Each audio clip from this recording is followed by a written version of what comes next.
Director of The Flash movie, Andy Muschietti reveals why exactly they decided to cut Grant Gustin's Flash cameo from the Arrowverse. Yeah, it kind of makes sense, I guess.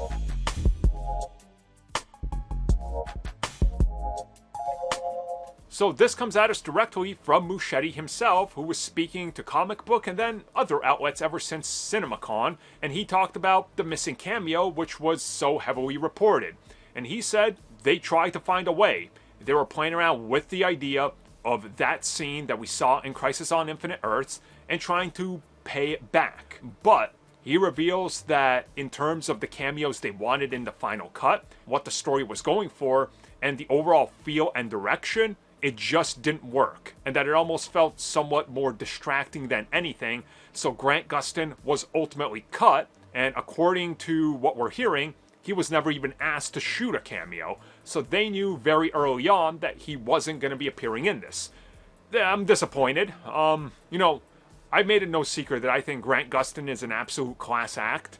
I think he is the definitive version of The Flash in live action, and I think he's going to have a lot of people agreeing with me, and a lot of people I think would have wanted to see him in that. Them saying that it just didn't make sense or didn't fit kind of doesn't work with me. It's like a quick cameo, right? They could have just tossed him into a background or something, or had Flash stop in there or go to that universe. You could have worked it in. But I think they were trying to distance themselves from the TV side of things, because Muschietti does say they looked at the entire TV side and picked nothing. So it just tells me they wanted nothing to do with the Arrowverse or reference it or anything, which is really stupid, because it's the multiverse. Like, we saw on Titans, what they could pull off. They showed Shazam.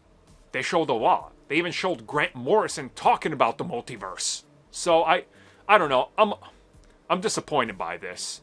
Maybe there's still a chance because they said they're going to be still editing the film and there's a couple things that didn't make it into the CinemaCon cut.